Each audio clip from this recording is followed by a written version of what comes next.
Is that one of the other sort of toxic ideas that are out there that the self-help world sometimes perpetuates? This idea that you can always do more, you can be more productive, you can work harder, you can hustle through, because in some ways that's going to feed our egoic self and not our heroic self, right? Absolutely great connection.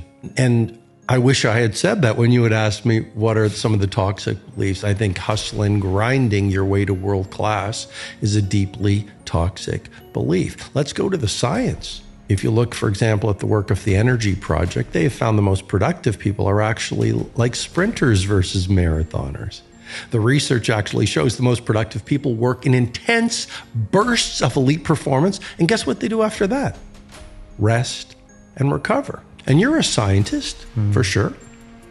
You know that in rest, non-working, in rest and recovery and true recreation, that is when memories are crystallized. That is when new connections are formed that solve great problems. We know that there's a mechanism when you sleep where the brain almost washes itself. So rest is not a luxury, rest is a necessity. So this hustle and grind thing is dangerous. And the Wealth Money Can't Buy speaks to a key point, which is our society has us hustling, grinding to make more money, to get more things, to get more likes.